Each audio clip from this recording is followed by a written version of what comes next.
Bonjour à toutes, bonjour à tous. Je fais un petit interlude dans ma série sur les femmes au Japon pour passer brièvement à un autre sujet. Je reviendrai bien sûr sur les femmes avec plusieurs thématiques et je vous parlerai à nouveau de mon roman L'affaire Midori qui justement raconte beaucoup de choses sur la place des femmes au Japon. Aujourd'hui, j'ai décidé de vous parler en fait de quelque chose qui à la fois ne me surprend pas beaucoup mais qui m'inquiète énormément, à l'instar de tous ceux qui naviguent dans le milieu du manga à l'étranger. Pourquoi? Eh bien parce que le Japon s'est mis en tête de combattre les versions pirates des mangas officiellement en proposant lui-même davantage de versions étrangères de ses propres mangas pour soi-disant tuer le piratage des mangas sur Internet. Et que va-t-il faire pour cela? Eh bien, il se propose de diffuser d'abord en anglais à peu près 500 mangas par mois. Ce qui représente à peu près 5 fois le nombre de mangas traduits mensuellement dans toutes les langues. Donc c'est une explosion soudaine de la production de traduction de mangas à l'étranger. Alors on pourrait se dire chouette, ça va donner du boulot aux traducteurs. Eh bien non, c'est tout le contraire en fait, parce que le but de l'opération, c'est de traduire 500 mangas par mois dès cette année en anglais avec l'intelligence artificielle.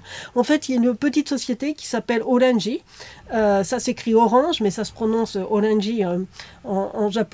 Cette petite société, qui est une start-up qui date de 2021, eh bien, a soi-disant développé un outil d'intelligence artificielle adapté au manga qui est capable de traduire et adapter les mangas. Donc pas simplement de traduire les bulles, mais aussi de prendre en charge les onomatopées, la reconstruction éventuellement des bulles et voir peut-être même les retouches sur le dessin quand une bulle est moins large, plus large en français mais moins haute, etc. et que on doit positionner le texte à l'intérieur. Bon bref, tout le travail en fait d'adaptation qui est pour le moment réalisé à la fois avec des traducteurs qui interprètent et à la fois avec des gens qui s'occupent de la mise en page, du lettrage, etc. Eh bien tout ça, ils veulent le confier à l'intelligence artificielle. Et si c'était qu'une petite société que personne ne connaît qui affiche cette ambition, on n'aurait pas matière à s'inquiéter. Le problème, c'est qu'elle est largement soutenue en fait à la fois par les pouvoirs publics, donc par un fonds d'investissement qui est une émanation du ministère japonais de l'industrie, par plusieurs banques, donc des fonds créés par des banques, également par des géants du monde de l'intelligence artificielle et du développement logiciel et de la diffusion du développement logiciel, par exemple SoftBank, ainsi, et c'est encore plus inquiétant, que par des éditeurs, et non des moindres, puisque Shogakukan est également derrière ce projet qui doit débuter en fait concrètement aux États-Unis dès cet été avec l'installation d'une plateforme qui s'appellera Emaki. Et sur cette plateforme Emaki seront proposés 500 mangas par mois en anglais. Pourquoi on arrive à ce chiffre en fait? Le constat que fait Orangi, c'est qu'il y a à peu près un patrimoine au Japon de 700 000 volumes de mangas, mais que parmi ceux-ci, il n'y en a que 2%, environ 14 000 qui sont traduits en anglais. Il y en a plus en français parce que la France est le deuxième marché du manga après le Japon et a davantage traduit que le monde anglo-saxon. Mais dans tous les cas, l'objectif de la société Orangi est de proposer d'abord en anglais et puis ensuite, elle ne s'en cache pas, dans d'autres langues. Alors évidemment, pour le moment, ces gens-là ne mentionnent pas le français parce qu'ils savent que c'est sensible, ils savent l'importance du français. Simplement, le gouvernement est derrière. J'ai posé la question au porte-parole du gouvernement sur les ambitions du Japon en la matière et j'ai eu un blabla habituel sur le manga, l'anime, on promeuve la culture populaire japonaise à l'étranger, ce qui entraîne une attraction pour le pays, un flux de touristes et de recettes touristiques, donc c'est très important pour le pays et donc nous voulons promouvoir davantage le manga, etc. etc. etc. Sauf que ils s'y prennent par la pire des méthodes. C'est-à-dire que d'abord, quid des traducteurs qui peuvent légitimement s'inquiéter pour leur métier. D'abord ceux qui traduisent en anglais, mais pas seulement. Je dis, dans les prochaines années, d'autres langues seront concernées. Quid des adaptateurs, des gens qui font le lettrage, même chose. Et quid également des éditeurs, puisque évidemment dans le schéma proposé, on se passe allègrement des éditeurs étrangers, le but du jeu étant de proposer directement sur des plateformes. Et donc moi j'ai interrogé un responsable de Shogakukan en fait sur ce projet. Alors ils me disent que c'est à la fois une manière de d'étendre la présence du manga à l'étranger, particulièrement d'abord dans le domaine, d'abord aux États-Unis, dans les pays anglo-saxons. Et ensuite, c'est surtout pour eux, disent-ils, un moyen de combattre les versions pirates, en fait, officiellement, d'inonder le marché de versions officielles pour éviter les versions pirates, pour venir concurrencer les versions pirates. Alors ça, c'est le côté joliment raconté de l'histoire, mais quand le même responsable de Shogakukan, je lui demande s'il n'a pas quand même un petit mot pour les traducteurs, il me répond qu'il refuse tout bonnement de répondre à cette question. C'est-à-dire les traducteurs, selon la société Orenji, auront une place dans le schéma, c'est-à-dire que les traducteurs en seront réduits au rang de correcteurs de ce qu'aura fait une intelligence artificielle.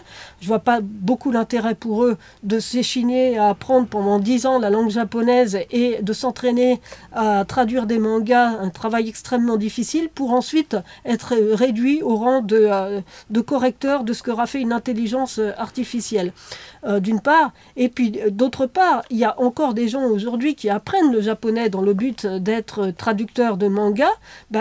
Est-ce qu'ils ont un avenir? Est-ce qu'ils n'en ont pas? Il serait quand même sain de leur dire dès à présent, en fait, quel sort on leur réserve, mais Shogakukan n'a pas un mot pour eux et refuse même de répondre à la question. Quant au gouvernement, même chose, pas un mot pour les traducteurs. Quand j'ai posé la première question en disant est-ce que vous n'avez pas un message à adresser aux traducteurs pour les rassurer, il m'a répondu complètement à côté de la plaque, le porte-parole du gouvernement. Donc je me suis énervée, peut-être très impoliment, mais j'ai reposé ma question. Je lui ai dit qu'il ne répondait pas du tout à ma question et que ma question était que d'un seul coup, le gouvernement décidait que c'était mieux de faire par l'intelligence artificielle et puis jetait à la poubelle tous ceux qui ont fait la promotion du manga à l'étranger jusqu'à présent, depuis des décennies, à savoir les traducteurs et les éditeurs, et qu'on leur dit « Salut, on n'a plus besoin de vous d'un seul coup, est-ce qu'il n'y a pas une manière un peu plus élégante quand même, ou de continuer de travailler avec eux ?» Eh bien, je n'ai pas de réponse. Donc ça m'a profondément énervée.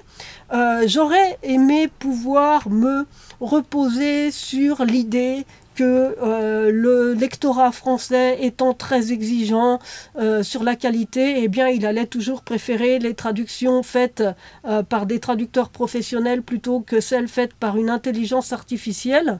J'ai peur que ce soit un petit peu trop optimiste d'une part, non pas que les lecteurs soient prêts à gober et avaler n'importe quoi, mais parce que tout simplement, en fait, si les éditeurs japonais considèrent qu'ils peuvent se passer des éditeurs étrangers et donc ne plus leur céder les droits d'adaptation et de traduction pour l'étranger, la manne va s'arrêter d'elle-même. En plus, au tout début, en fait, quand le manga est arrivé à l'étranger, il faut savoir que ce sont les éditeurs étrangers qui sont venus implorer les Japonais de leur céder des droits pour éditer en langue étrangère leur manga ailleurs qu'au Japon, que les éditeurs japonais à l'époque étaient vraiment pas très enthousiasmés à cette idée, considérant d'une part que ça allait sans doute pas marcher, puis d'autre part leur marché intérieur leur suffisait largement. Maintenant, ils ont compris que leur marché intérieur ne suffira plus dans les prochaines années et décennies, très clairement. La population japonaise diminue, la population japonaise vieillit, la population japonaise ne représente plus un lectorat aussi massif compulsif pour les mangas, notamment les shonen. Donc, se tourner vers l'étranger, ben, c'est l'espoir de continuer d'avoir un marché conséquent. Et le but étant surtout de faire des bénéfices. En fait, plus on peut se passer d'intermédiaires, et bien plus, a priori, on peut encaisser de bénéfices. Et c'est bien, malheureusement, la direction dans laquelle on se dirige. Donc, je ne suis pas très optimiste. Mais si je fais cette vidéo, si j'ai publié un article dans Libération, si j'ai publié une tribune dans un journal japonais pour dénoncer cette façon de procéder et de mettre à la poubelle du jour au lendemain éditeurs et traducteurs étrangers, eh bien c'est parce que je considère qu'il faut peut-être dès à présent en fait manifester une certaine réprobation. Un manga ne peut pas être considéré comme une marchandise comme les autres qu'on peut se permettre de traduire n'importe comment avec une intelligence artificielle. Et il y a un autre point qui me soucie encore plus et sur lequel je pense qu'il faut encore davantage se mobiliser, c'est comment apprend-on à cette intelligence artificielle à traduire des mangas? On sait que toute intelligence artificielle ne fait que absorber des quantités massives de données créées par des humains pour apprendre et reproduire. Or, jusqu'à présent, les traductions de mangas ayant été faites par des traducteurs professionnels, eh bien, on peut tout à fait imaginer et là, je n'ai pas eu de réponse à mes questions sur ce sujet, puisque la société Orange a refusé de répondre. Eh bien, on peut tout à fait imaginer qu'en fait, on fait absorber à cette intelligence artificielle des centaines, des milliers, des dizaines de milliers même de traductions qui ont été faites par des humains pour lui apprendre à traduire des mangas. Et le cas échéant, en violant les droits d'auteur. Je n'imagine pas que les éditeurs étrangers aient cédé leurs droits pour permettre à une intelligence artificielle d'une société dont ils ignorent tout d'apprendre à traduire des mangas et de leur bouffer leur travail ensuite. Donc, je souhaite qu'il y ait une certaine mobilisation pour exiger la transparence des données utilisées par cette intelligence artificielle pour apprendre à traduire des mangas. Ça me paraît absolument essentiel. C'est une question d'éthique. Et si, en la matière, les droits d'auteur sont violés, ben, il faut arrêter ça tout de suite. Voilà. J'ai exprimé clairement ma position sur ce point. Personnellement, je ne suis pas dans le milieu de la traduction, je ne traduis rien, je n'ai pas d'intérêt auprès des éditeurs étrangers. Je considère simplement, à la différence du gouvernement japonais, que les mangas sont un bien culturel et qu'on ne se comporte pas avec un bien culturel comme avec un produit commercial de bas étage. Or, malheureusement, c'est un peu la façon dont ils voient les mangas et ça m'est assez insupportable. En tant par ailleurs que journaliste, autrice de plusieurs ouvrages, de plusieurs essais sur le Japon, d'un roman également, L'affaire Midori, eh bien, je ne détesterais rien tant que de savoir que mes ouvrages sont traduits par une intelligence artificielle. Ça me serait totalement insupportable. Donc j'ai un de mes ouvrages va être traduit en japonais et croyez-moi, là je vais être extrêmement vigilante sur la qualité de la traduction parce que j'ai la chance de pouvoir vérifier la traduction. Malheureusement, en général, les auteurs dans une langue ne sont pas nécessairement des locuteurs dans l'autre langue de traduction et n'ont pas malheureusement la possibilité de vérifier les traductions de leurs propres ouvrages. Mais quand on a cette possibilité, je pense qu'il faut l'exercer et puis aussi parler pour les autres et dire que l'on refuse absolument une traduction qui ferait appel à une intelligence artificielle, surtout si pour apprendre, elle a violé les droits d'auteur de plusieurs personnes au passage. Voilà, j'en ai fini pour aujourd'hui. J'espère que je vous aurai convaincu de la nécessité de se mobiliser pour préserver le travail des traducteurs de manga qui, jusqu'à présent, ont fait un boulot conséquent, qu'on doit saluer, qu'on doit féliciter, qui n'est pas facile. J'avoue que je ne ferai pas de la traduction de manga parce que je considère que c'est extrêmement difficile. Il faut un vrai talent pour faire ça. Et donc moi je les soutiens, je les salue et vous pouvez compter sur moi pour continuer de batailler, y compris dans la presse japonaise, pour aller contre cette idée d'une traduction des mangas et des animés d'ailleurs par l'intelligence artificielle.